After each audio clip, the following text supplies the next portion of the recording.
कन्नप्पा नायनार का जन्म एक शिकारी जाति में हुआ था। उनका नाम पहले थिन्नन था। वे ना तो वेद जानते थे, न मंत्र, न पूजा की विधियां, लेकिन उनके हृदय में भगवान शिव के प्रति अपार प्रेम था। एक दिन शिकार करते समय थिन्नन को जंगल में एक शिवलिंग दिखाई दिया। उसे देखते ही उनके मन में गहरी श्रद्धा जाग उठी। उन्होंने उसी क्षण शिवलिंग को अपना सजीव ईश्वर मान लिया। थिन्नन ने भगवान शिव की पूजा अपने ही तरीके से शुरू की। वे शिकार किया हुआ मांस अर्पित करते, अपने मुंह में लाया हुआ जल शिवलिंग पर चढ़ाते, जंगल के जंगली फूलों से श्रृंगार करते।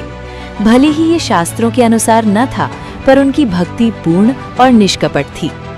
एक दिन थिन्नन ने देखा कि शिवलिंग की एक आंख से रक्त बह रहा है। ये देखकर उनका हृदय कांप उठा। उन्हें लगा जैसे उनके भगवान पीड़ा में हों।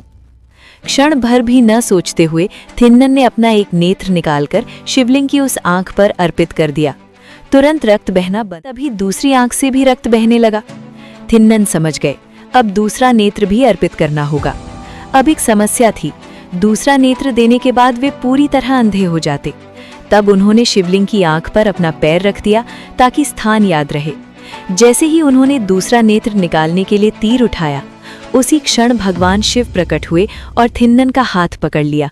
भगवान ने कहा, रुको कन्नप्पा, तुम्हारी भक्ति ने मुझे प्रसन्न कर दिया। तुमने अपने प्राणों से भी अधिक प्रिय नेत्र मुझे अर्पित कर दिए। आज से तुम कन्नप्पा नायनार कहलाओगे। भगवान शिव ने उनके दोनों नेत्र लौटा दिए और उन्हें मोक्ष प्रदान किया। शहर में कंस्ट्रक्शन साइट पर मजदूरों को उनका पैसा दिया जा रहा था।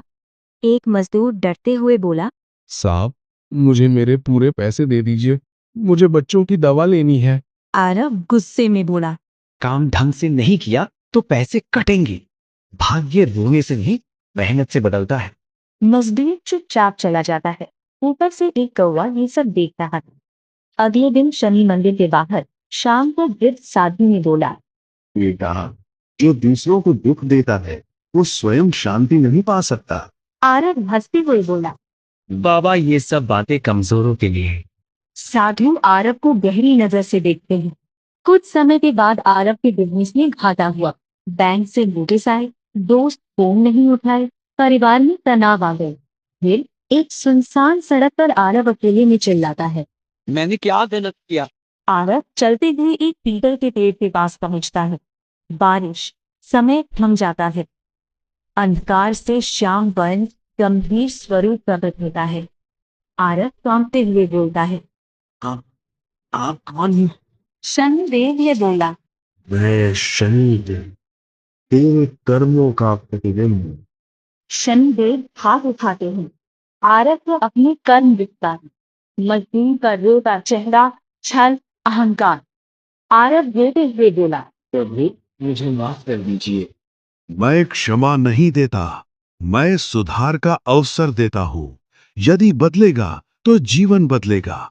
अगले दिन सुबह आरव शहर में मजदूर के पास जाता है।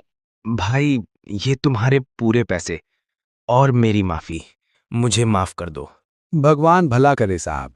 आरव साधारण कपड़ों में नया काम शुरू करता है।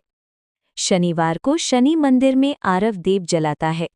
शनिदेव कहते हैं, जो धैर्य सीख ले उसके लिए शनि भी मित्र बन जाता है।